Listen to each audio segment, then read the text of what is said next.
ఐటీలో ఎంట్రీ కావాలా? Trainee software engineer గా అజా కోడింగ్ ట్యూటర్ లో 2 వీక్స్ ట్రయల్ పీరియడ్ లో వెంటనే చేరండి. నమస్తే, వెల్కమ్ టు సుమన్ టీవీ. ప్రస్తుతం మనతో పాటు ఉన్నారు డాక్టర్ శిల్పి రెడ్డి, గైనకాలజిస్ట్. మరి మేడంతో మాట్లాడదాం. నమస్తే మ్యామ్.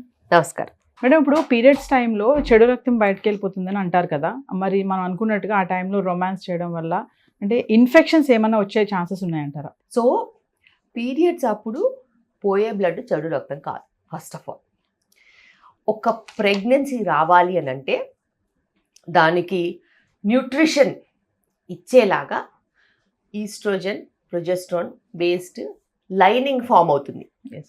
ఆ లైనింగ్ అనేది ఒక హార్మోన్ ప్రభావంతో కొన్ని సెల్స్, కొన్ని కణాలు అక్కడ గ్యాదర్ అవుతాయి. అందులో కణాలతో పాటు దాని లెంత్, దాని విడ్త్ కొంచెం పెరిగి ఆ న్యూట్రిషన్ ఇచ్చేలాగా ఒక చిన్న లైనింగ్, ఒక పొర డెవలప్ అవుతుంది.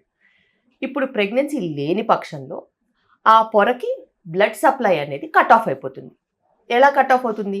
ఈస్ట్రోజన్ పొర పెంచుతుంది, ప్రొజెస్ట్రాన్ పొరని థిక్గా చేస్తుంది, దాన్ని నరిష్ చేస్తుంది. ప్రెగ్నెన్సీ లేనప్పుడు ఈస్ట్రోజన్, ప్రొజెస్ట్రాన్ రెండు పడిపోతాయి. వాల్యూస్ పడిపోయినప్పుడు ఆ పొర డిటాచ్ అయిపోయి ఆ పొర బయటికి వస్తుంది. ఆ పొర బయటికి వస్తుంది తప్పితే అందులో గుడ్ బ్లడ్, బ్యాడ్ బ్లడ్ అంటూ ఏం ఉండదు. ఆ పొర డిటాచ్ అయినప్పుడు అయ్యే బ్లీడ్ వస్తుంది తప్పితే దాంట్లో మనకి ఇన్ఫెక్షన్ ఉండదు, దాంట్లో మనకి ఎటువంటి హాని కలిగించే ఐటమ్స్ ఉండవు. అయితే ఆ పొర డిటాచ్ అయ్యి బయటికి రావడానికి 1, 2, 4, 6 డేస్ అట్లా ఒక్కొక్కరికి ఒక్కొక్కంత టైం పడుతుంది. అది ఒక నార్మల్ ఫిజియలాజికల్ స్పేస్. ఆ టైంలో ఇంటర్కోర్స్ చేసినా, ఆ టైంలో కలిసి ఉన్నా, ఆ టైంలో ఇంకేదైనా యాక్టివిటీస్ చేసినా ఇన్ఫెక్షన్స్ వస్తాయి అనేది ఒక మిత్. అందులో రియాలిటీస్ అంటూ ఏమీ ఉండవు. అయితే ఈ పొర డిటాచ్ అయినప్పుడు, ఆ బ్లీడింగ్ అవుతున్నప్పుడు చాలాసార్లు, మోస్ట్ ఆఫ్ ద టైం 50-60% కొంచెం డిస్కంఫర్ట్ ఉంటుంది, హెవీనెస్ ఉంటుంది, మూడ్ స్వింగ్స్ ఉంటాయి, చికాకులు ఉంటాయి. కాబట్టి it's the women's decision what she wants to do. Coming to IVF అనేది అసలు ఎన్నిసార్లు పర్మిటబుల్ మేడం? ఐవీఎఫ్ అనేది ఎన్నిసార్లు పర్మిటెడ్ అనే దానికంటే ఐవీఎఫ్ ఎందుకు చేయాల్సి వచ్చింది అనే విషయంని మనం కాన్సన్ట్రేట్ చేసుకోవాలి. ఎప్పుడైతే అండం తయారీలోనో, విడుదలలోనో, క్వాలిటీలోనో, కణాల తయారీలోనో, క్వాలిటీలోనో ఏదైనా ప్రాబ్లమ్స్ ఉన్నప్పుడు ఒక ఎంబ్రియో ఫామ్ అవ్వలేకపోతుంది, అది వెళ్ళి ప్రెగ్నెన్సీగా అతుక్కోలేకపోతుంది అని గమనించినప్పుడు ఈ మనము ఆర్టిఫిషియల్గా కృత్రిమంగా దాన్ని ఎగ్ క్వాలిటీ మంచిగా ఉండేలాగా మెడికేషన్స్ ఇచ్చి, నంబర్ ఆఫ్ ఎగ్స్ ఎక్కువగా వచ్చేలాగా మెడికేషన్ ఇచ్చి, అలాగే స్పర్మ్ క్వాలిటీ ఇంప్రూవ్ అయ్యేలాగా మెడికేషన్స్ ఇచ్చి, స్పర్మ్ క్వాంటిటీ కూడా కొంచెం బెటర్గా అయిన తర్వాత ఆర్టిఫిషియల్గా కలెక్ట్ చేసి ఒక ఎంబ్రియోని ఆర్టిఫిషియల్గా ల్యాబ్లో క్రియేట్ చేసి యూట్రస్లో వేస్తాం. అయితే చాలాసార్లు అందరూ అనుకుంటూ ఉంటారు, ఇప్పుడు డిఫికల్టీ ప్రెగ్నెన్సీస్ వస్తున్నాయి కాబట్టి ఐవీఎఫ్ అన్నా చేస్తే ప్రెగ్నెన్సీస్ వస్తాయని. రావు. ఎప్పుడైతే మనము క్వాలిటీ చెక్ చేసుకోమో, ఇంప్రూవ్ చేసుకోమో, కరెక్ట్ చేసుకోమో, ఐవీఎఫ్లో కూడా ప్రెగ్నెన్సీస్ రావు. ఛాన్సెస్ లేవా మేడం? ఎప్పుడైతే మనము కరెక్ట్ చేసుకోమో రీజన్ని, అప్పుడు మనకి ఐవీఎఫ్లో కూడా రిజల్ట్స్ రావు. ఓకే. యూజువల్గా ఐవీఎఫ్లో రిజల్ట్స్ రావాలి అని అంటే నిజంగానే ఎగ్ క్వాలిటీ బెటర్గా ఉండాలి, స్పర్మ్ క్వాలిటీ బెటర్గా ఉండాలి. మనం ఏంటంటే ఒకవేళ ట్యూబ్స్ క్లోజ్ అయిపోయాయి అనుకోండి, క్వాలిటీ మంచిగా ఉంది, ట్యూబ్స్ క్లోజ్ అయిపోయాయి, అప్పుడు కదా ఐవీఎఫ్ చేస్తే మంచి రిజల్ట్స్ వస్తాయి. అలాగే కొన్ని రీజన్స్ ఉంటాయి. ఆ రీజన్స్ని మనం కరెక్ట్ చేసుకుంటే మనకు ప్రెగ్నెన్సీస్ నిలబడతాయి. అయితే నిజంగా మనం రీజన్ కనుక్కుని దాన్ని కరెక్ట్ చేసుకుని ఐవీఎఫ్కి వెళ్తే సక్సెస్ ఎందుకు ఉండదు? ఖచ్చితంగా సక్సెస్ ఉంటుంది. దానికి 2 సైకిల్స్, 3 సైకిల్స్, 6 సైకిల్స్ చేసుకోవాల్సిన అవసరం ఉండదు. అండ్ ఎప్పుడైతే మనము దాన్ని రీజన్ని రెక్టిఫై చేస్తామో అప్పుడు అసలు ఐవీఎఫ్ అవసరమే ఉండదు.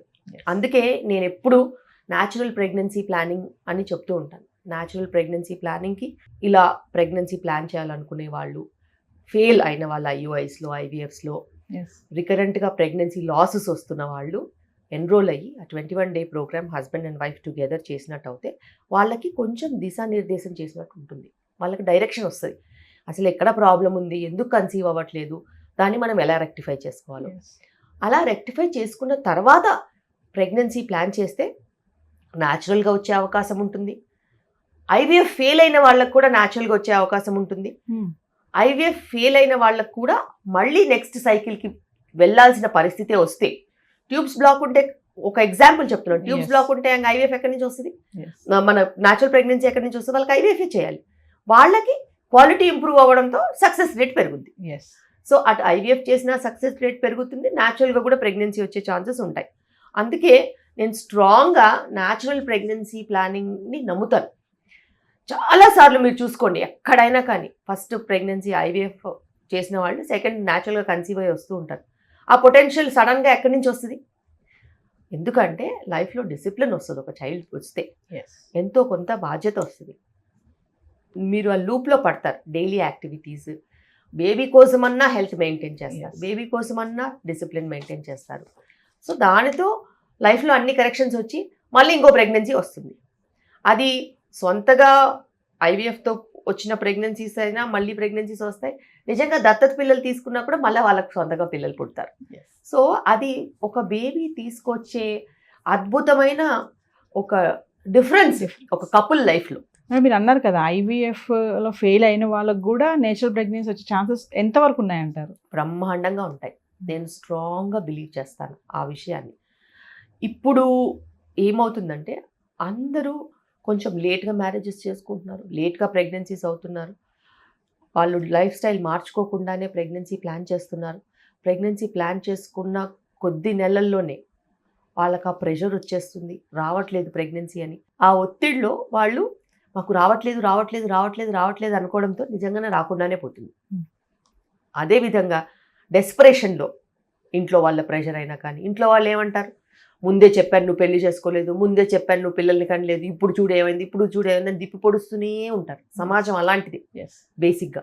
అంత బ్యాడ్ సమాజంలో మనం ఉన్నప్పుడు ఆ ప్రెషర్ కూడా మనం క్యారీ చేస్తున్నప్పుడు ఒక వెరీ నాజూకైన phenomena, egg formation, egg quality, sperm formation, sperm quality and sexual life, ఇవన్నీ కూడా చాలా చాలా బ్యాలెన్స్డ్గా ఉండాల్సిన టైంలో అంతా ఇంబ్యాలెన్స్ అయిపోతుంది.